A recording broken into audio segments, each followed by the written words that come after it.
안녕하십니까. 한국배들교회 조대웅 목사입니다. 오늘도 우리와 함께 하신 하나님의 이름을 찬송드립니다. 우리 하나님께서 우리에게 허락하신 말씀을 읽으면서 하나님께서 우리에게 보여주시고 알게 하시려는 그 뜻을 깨달아 알게 되기를 바랍니다. 기도하겠습니다. 하나님 아버지, 오늘도 우리가 말씀을 읽을 수 있어서 감사합니다. 세상에 가장 어려운 기갈은 말씀의 기갈이요, 가장 어두운 것은 하나님이 말씀하시지 않는 어두움인 것을 압니다. 우리에게 이렇게 한글로 번역된 성경을 주셔서 마음껏 읽고 그 내용을 상고할 수 있도록 은혜를 주셔서 감사합니다. 수천 년 전에 있었던 일들을 읽으면서 우리 하나님의 뜻을 발견하고 우리가 하나님 아버지 앞에서 어떻게 해야 되는지에 대한 결심과 새로운 길을 모색하는 일의 출발점이 되는 하나님 말씀 읽기 시간이 되도록 인도하여 주옵소서. 예수님 이름으로 기도드립니다. 아멘. 하나님 말씀을 우리가 읽기 전에 찬송을 한 장씩 하는 것은 우리가 하나님 아버지 앞에 또 찬송으로 기도하는 그런 연습도 되고, 또 찬송하면서 우리가 힘도 나고 또 기도도 하고 이런 계기가 되기 위해서입니다. 찬송가 474장 찬송하겠습니다.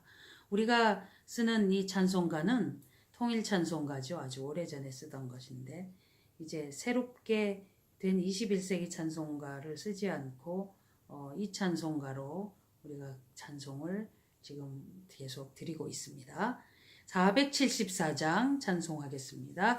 이 세상에 근심된 일이 많고 참 평안을 몰랐구나. 내 주 예수 나로라 부르시니 곧 평안히 쉬리로다. 주 예수의 구원의 은혜로다. 참 기쁘고 즐겁구나. 그 은혜를 영원히 누리겠네. 곧 평안히 쉬리로다. 이 세상에 곤고한 일이 많고 참 쉬는 날 없었구나. 내 주 예수 날 사랑하시오니 곧 평안히 쉬리로다. 주 예수의 구원의 은혜로다. 참 기쁘고 즐겁구나.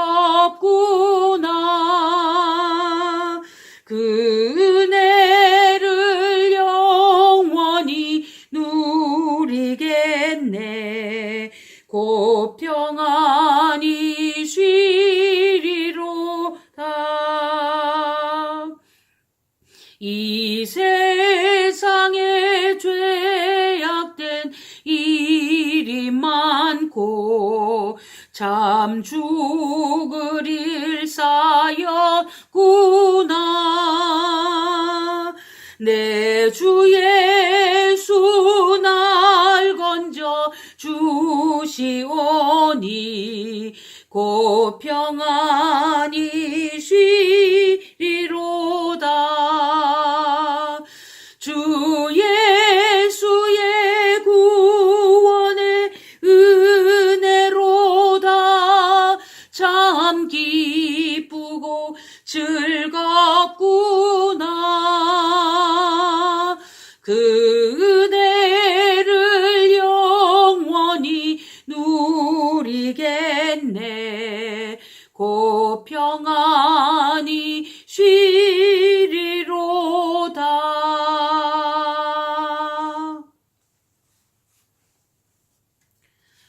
우리가 지난 시간에 창세기 10장을 읽었는데요. 창세기 10장을 읽으면서 벨렉이라는 사람의 이름을 읽었던 것을 오늘 꼭 기억을 해주시면 좋겠습니다.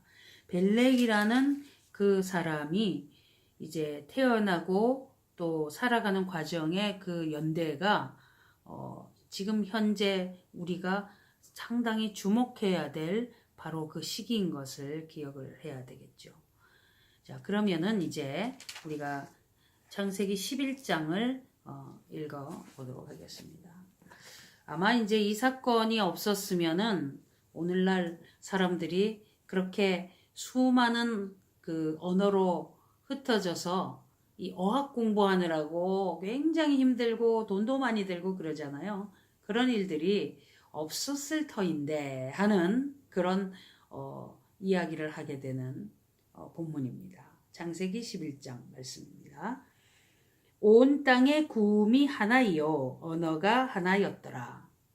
아주 명백하게 지금 이야기하고 있습니다.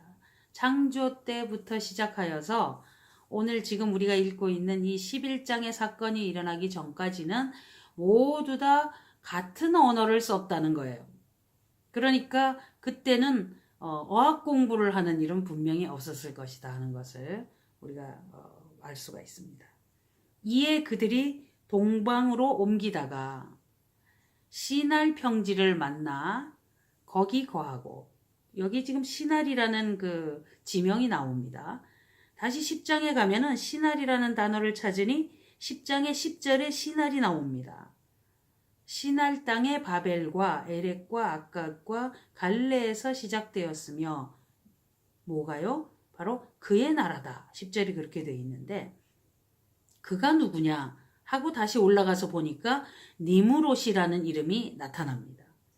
그러니 여기에서 시날 평지를 만나 거기 거하고, 이제 여기에서 우리가 다시 10장으로 와서 니무롯이라는 이름을 데리고 이쪽으로 와야 됩니다. 그래서 서로 말하되, 사람들이 항상 하나님을 대적하고 문제의 행동을 할 때는 단합이 잘 됩니다. 예수님을 십자가에 못 박을 때도 정치인, 종교인 뭐 할 거 없이 한마음이 되었던 그런 묘한 모습을 볼 수가 있습니다. 정치 종파들도 아주 종교의 종파들도 그리고 정치 정파들도 한마음이 되었던 묘한 일을 보듯이 여기도 뭐 물론 말이 하나니까 잘 통해서도 그러겠지만 하나님을 대적하는 일을 하려고 할 때는 꼭 이렇게 잘 합쳐지는 그런 모습을 봅니다.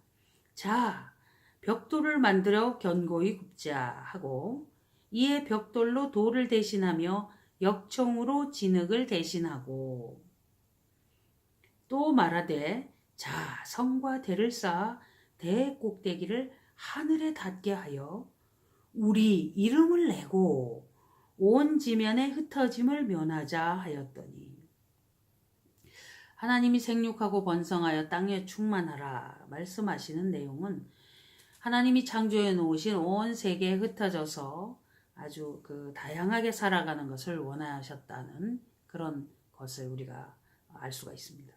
그런데 이런 흩어짐을 면하고 이름을 내자. 여기에서 우리가 지금 뭐 다른 그 이야기를 하기에 앞서서 이 사람들이 참 자기 이름 내고 싶어 합니다. 그죠? 뭐 집 앞에다가 그 명패를 다는 것, 그것은 뭐 우체부에게 이 집에 누가 사는지를 잘 알고 편지를 잘 넣어주세요 하는 의미도 있겠지만 이 집의 주인이 누구다 하고, 그래서 옛날에 문패를 많이 달았죠. 그런 것뿐 아니라 각종 직책을 가진 사람들을 책상에 보면 명패도 참 많이 만듭니다.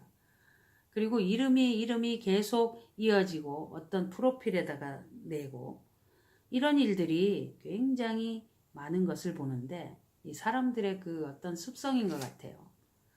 사람이 죽으면 이름이 남고 호랑이는 죽으면 가죽을 남긴다 하는데, 사실 우리가 죽은 후에 우리 이름이 남으면 우리 개인하고 무슨 관계가 있겠습니까? 우리가 남겨진 그 이름과 나의 어떤 그 삶의 그것이 귀감이 되고 교훈이 되어서 누군가가 참 복된 길로 가는데 사용을 받는다면 참 좋겠지만은 내 이름이 남아서 그것으로 하나님 앞에서 우리가 무슨 의미가 있겠습니까? 우리의 이름은 생명책에 기록되는 것 이외에는 다른 관심을 별로 안 가지는 게 좋습니다.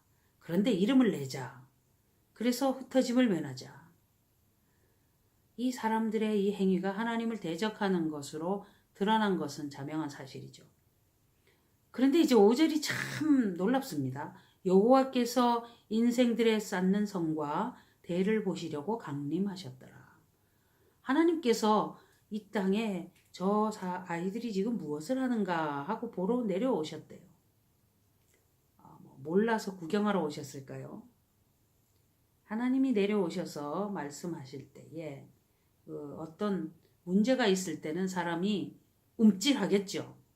우리가 지금 아이들이 장난하다가도 부모님이 나타나면 뭔가 좀 야단 맞을까 싶어서 눈치 보고 움찔하는 그것이 좀 있잖아요. 그런 것처럼 우리 인생들이 하나님을 경외하면 이런 두려움이나 이런 것들이 있다가 보면 불편하게 실수하고 잘못한 것들을 빨리 접고 조심할 수가 있죠. 횡단보도에서 담배를 피고 오다가 마침 자기 교회 담임 목사님을 맞닥뜨리게 되었을 때 그 사람이 그것을 담배를 불이 있는 채로 주머니에 넣어서 불이 났다 이런 얘기도 있는데 그런 것처럼 좀 뭔가 부끄러워해야 되죠. 또 내가 이렇게 하는 행동이 조금 문제가 되니까 하고 감추고 싶어하는 이런 거라도 있어야 되는데 그렇게 하지 않고 버젓이 같이 그러고 있으면은 참 고치기 힘들 겁니다. 그런 것들을 볼 때에 지금 이 사람들이 그 이름을 내려고 막 이런 일들을 행할 때에 하나님 보시려고 내려오셨다 할 때에 어떤 현상이 벌어질까? 자, 그런데 여호와께서 가라사대 이 무리가 한 족속이요 언어도 하나이므로 이같이 시작하였으니 이후로는 그 경영하는 일을 금지할 수 없으리로다. 생각하는 것이 이제 어려서부터 아예 그 문제가 있다는 표현을 우리가 9장을 읽으면은 하나님이 이렇게 했어요. 사람의 마음에 계획하는 바가 어려서부터 악함이라. 성선설, 성악설 이렇게 이야기하는데 우리 믿음의 사람들은 전적 타락설을 이야기를 하죠. 그래서 태어나면서 범죄한 속성을 갖고 태어난다는 것을 우리가 기억을 합니다. 그래서 이제 이후로는 경영하는 일을 금지할 수 없으리로다. 일의 증지는 우리가 정말 감당할 수 없을 지경으로 갈 가능성이 있죠. 사람들이 지금보다가 더 화려하게, 더 크게, 더 멋있게 이런 식으로 계속 뭔가 사람들의 그 어떤 업적을 추구하게 되면은 그것의 끝을 감당할 수가 없게 된다는 그런 것도 포함된다고 봅니다. 자, 우리가 내려가서 거기서 그들의 언어를 혼잡게 하여 그들로 서로 알아듣지 못하게 하자 하시고 언어가 혼잡되게 한 목적은 못 알아듣게 하기 위한 것이었습니다. 서로 알아듣지 못하게 하고 같이 도모하지 말고 그 죄악을 덜 짓게 만들려고 언어를 흩어 놓으셨다는 거죠. 이것이 이제 나중에 사도행전 2장에서 성령님이 임재하시면서 이것을 신비하게 다시 회복시키고 아예 터버리는 그런 현상을 보여주십니다. 그것이 이제 방언의 역사죠. 여호와께서 거기서 그들을 온 지면에 흩으신 고로 그들이 성 쌓기를 그쳤더라. 왜 이렇게 흩어지게 될까요? 아마 함께 이렇게 일을 도모하는데 갑자기 사람들이 알아듣지 못하는 말을 막 합니다. 그러니 그때 서로가 왜 저럴까? 그 우리 사도행전 2장에 보면은 미쳤구나 이렇게까지 이제 표현을 하는데 그런 것처럼 난리가 난 거죠. 생전에 처음 본 일이니까.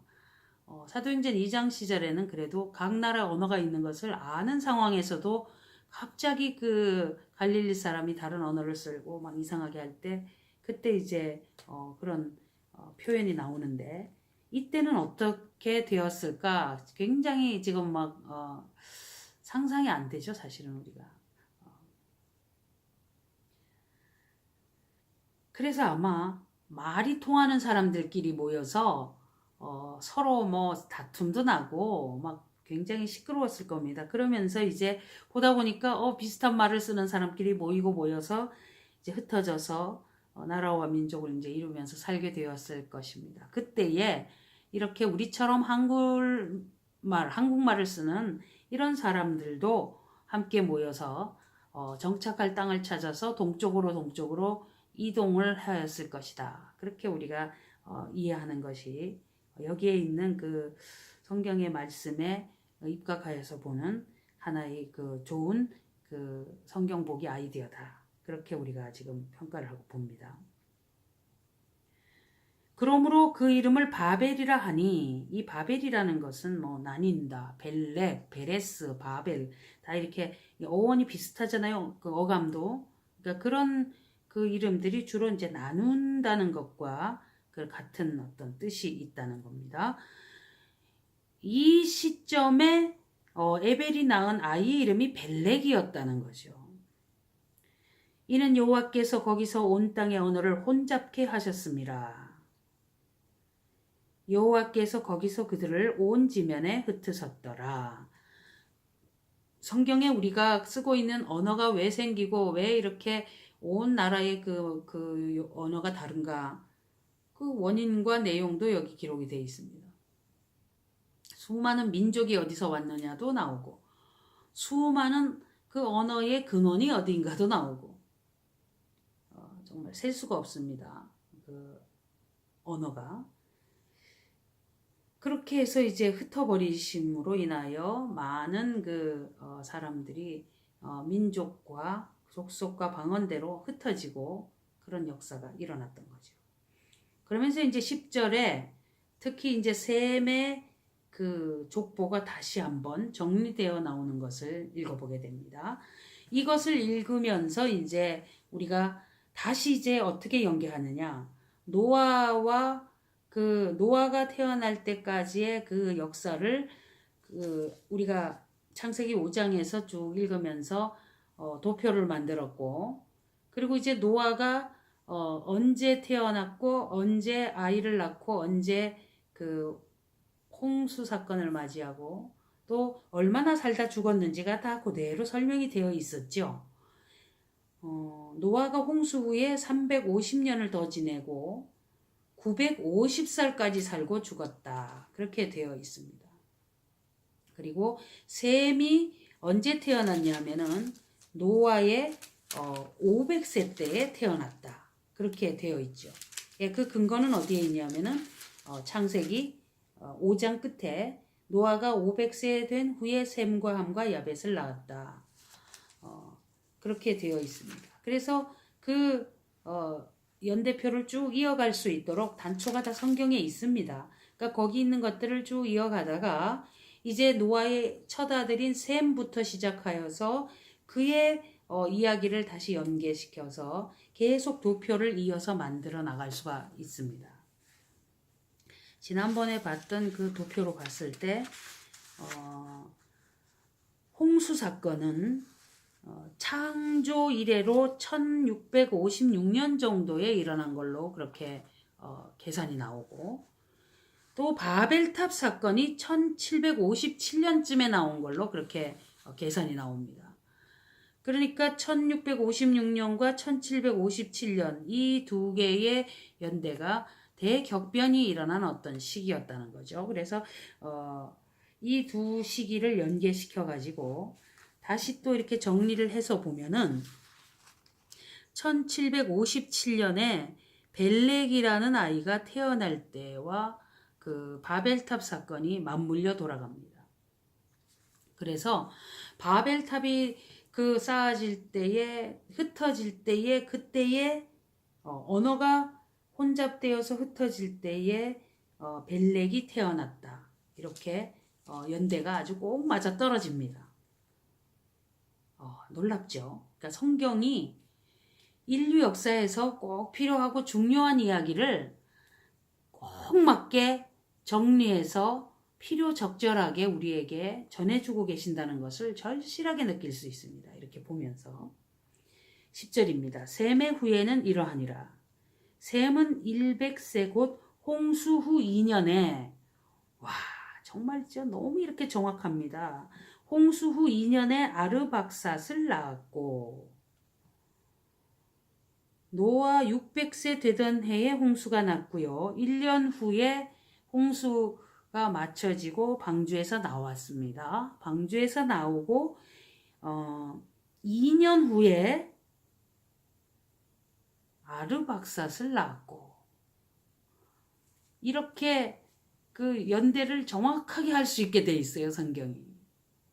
그런데 자꾸 이것을 가볍게 여기고 무시하고 인류 역사를 뭐 45억 년 그 지구의 역사를 또 인류 역사를 뭐 10,000년 그 다음에 뭐 그 뭐라 그럽니까 그 사람의 어떤 그 변화를 뭐 어떤 그 진화론적 측면으로 설명을 하면서 오늘날과 같은 현생 인류가 살아간 시기가 10,000년이 안 되도록 그렇게 뭐 여러 가지 썰들을 이야기하고 있지만 성경을 보고 이 모든 말씀의 내용으로 정리해 본 결과 정확하게 연대가 이렇게 되도록 되어 있다는 것을 자세히 읽어보지 않고 자기 마음대로 막 이야기를 하면서 옳다고 주장하는 것은 하나님 앞에서 높은 마음이니까 그런 마음은 빨리 접는 게 좋겠죠.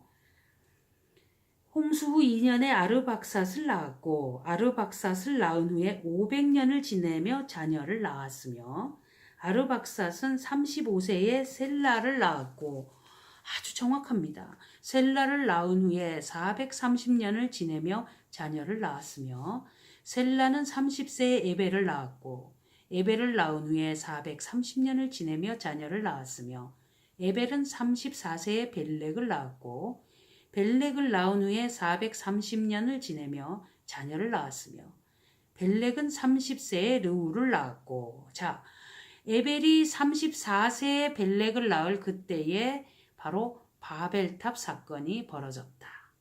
하나님이 언어를 혼잡게 하고 이들이 흩어지게 되는 날이다. 르우를 낳은 후에 209년을 지내며 자녀를 낳았으며 르우는 32세에 스룩을 낳았고 스룩을 낳은 후에 207년을 지내며 자녀를 낳았으며 스룩은 30세에 나홀을 낳았고 나홀을 낳은 후에 200년을 지내며 자녀를 낳았으며 나홀은 29세에 데라를 낳았고 데라를 낳은 후에 119년을 지내며 자녀를 낳았으며 데라는 70세에 아브람과 나홀과 하란을 낳았더라. 지금 우리가 이제 여기까지 족보를 읽으면서 아브람이라는 사람의 이름을 눈에 탁 띄게 만나게 됐습니다. 그리고 데라의 후의 이야기가 나오는데 데라라는 그 사람이 바로 아브람의 아버지의 이름입니다. 무슨 그 어떤 이야기 속에 아브라함의 아버지인 데라가 뭐 우상 장사를 했었다 그런 이야기가 아마 다른 어떤 근거에 있는지 성경에는 이제 그런 얘기가 거의 없습니다. 그런데 이제 그런 이야기가 있죠. 그런 여담이 되겠습니다. 그리고 이제 성경에 있는 대로 데라의 후손에 대해서 읽어보겠습니다. 데라의 후에는 이러하니라. 데라는 아브람과 나홀과 하란을 낳았고 하란은 롯을 낳았으며 그러니까 아브라함의 조카가 롯이죠. 나중에 소돔 고모라성에서 이 롯이 어떤 일을 당하는지를 우리가 읽어봅니다. 하란은 그 아비 데라보다 먼저 본토 갈대아 우르에서 죽었더라.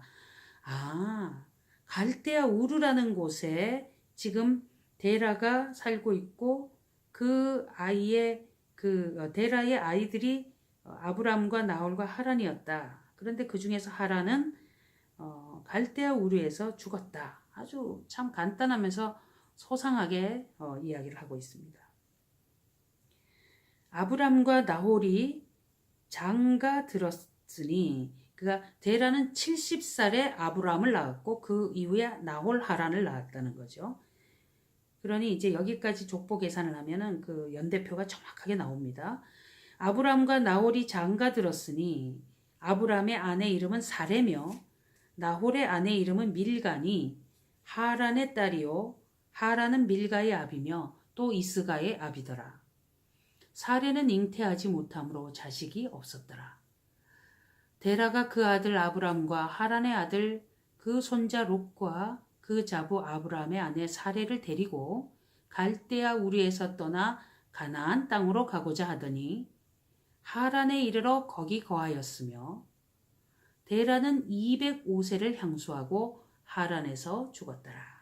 갈대아 우리에서 나와서 이제 그 하란으로 가게 되는 계기의 이야기가 나옵니다. 그런데 그 이야기를 우리가 읽으면서 이제 아브람이라는 사람을 만나고 여기서부터 이제 또 어떤 그 이야기가 펼쳐질지에 대한 궁금증을 가지고 이제 우리가 다음에 12장을 만나게 될 텐데 11장을 끝내면서 여기에서 우리가 이제 한 가지를 좀 짚어야 될 일이 있습니다. 이 연대표를 계속 그려나가면서 이 일들을 하는 것은 굉장히 중요한 일이라고 봅니다. 왜냐하면은 이 세상의 창조부터 지금까지 오는 역사 속에서 이제 하나님께서 그 어떻게 우리에게 보여주고 알게 하시고 싶은 그런 이 마음이 있으셨기 때문에 이렇게 성경 기록할 때 누가 몇 살에 누구를 낳고 이렇게 정확히 알게 하셨을 텐데 그 뜻을 우리가 저버릴 수가 없습니다.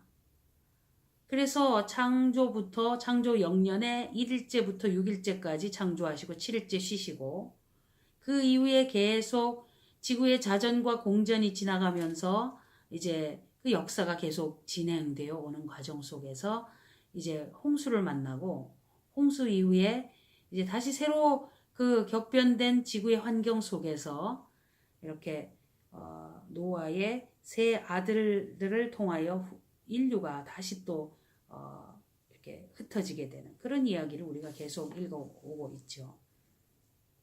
그러면서 이제 셈의 그 후손들의 족보를 다시 정리를 해서 보다가 보니까 이 벨렉이 태어난 해 근처가 바로 이제 그 바벨탑 사건이었다고 하는데 그때가 약 1750년대쯤 된다는 거죠. 그래서 다시 이제 연구한 사람들에 의하면 1757년에 바벨 사건이라고 이제 이 연구에는 그 자료가 있고 여기에서 앞에서부터 정리하여서 자료를 그 연대를 해오다가 보면 벨렉은 1751년에 태어난 걸로 계산이 나옵니다. 그리고 그 아이가 태어나서 불과 이제 얼마 안 돼서 이제 바벨 사건이 나지만 사실상 이제 탑을 쌓고 하는 과정은 이미 벨렉이 태어나기 전부터 그 역사가 이어져 오겠죠. 무슨 뭐 건축이나 이런 걸 해야 되니까 그때부터 계속 이렇게 해오고 있다가 그러다가 이제 이 벨렉 시대에 태어날 때 이때쯤에 이제 이런 사건이 생기고 그리고 난 다음에 흩어지는 그런 일들이 있었겠죠. 그리고 쭉 하다가 보니까 데라가 1872년에 태어납니다. 이것은요 창조부터 1872년입니다. 아브라함의 아버지가 천지 창조에서 2000년이 못 되는 그런 때에 태어났다. 안 믿겠죠? 그 진화론이라는 이론에 꽉 찬 사람들은 믿지 않습니다. 아무래도 긴 시간에는 뭔가 다를 것이다 이렇게 생각을 해서 자꾸만 사람들이 뭔가 멀리 길게 뭐 몇천 년, 몇억 년 뭐 이렇게 놓으면은 그것을 이론을 뒷받침하는 근거가 되는 것처럼 착각을 하는데 아무리 시간이 오래가도 하나도 변할 수가 없습니다. 하나님이 종류대로 창조한 것은 그 안에서만 다양한 그 DNA가 나타나지만 결단코 그 종과 종을 넘어가면서 왔다 갔다 하지를 않는 것입니다. 1872년밖에 안 되었죠. 그리고 아브라함은 데라의 70세에 나왔기 때문에 계산을 하면 1942년에 태어납니다. 그러니까 아브라함의 출생은 창조 1942년.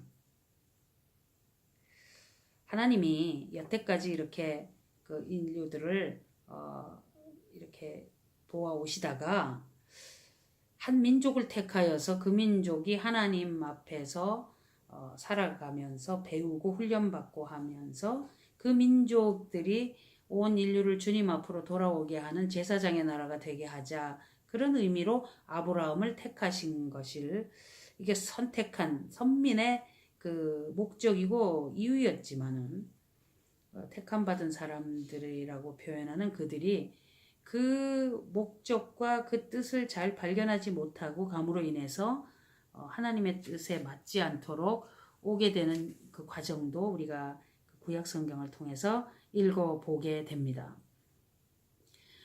그래서 아브라함을 부른 이 연대나 이런 것들을 잘 판단해서 보면은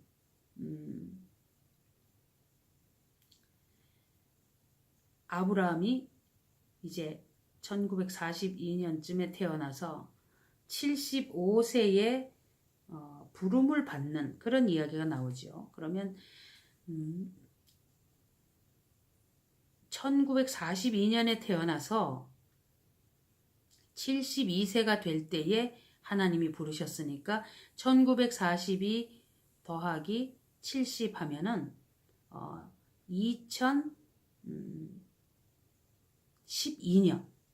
2012년에 아브라함을 부르신 그런 계산이 나옵니다. 창조부터 2012년이 되었을 때 하나님이 아브라함을 부르셨다.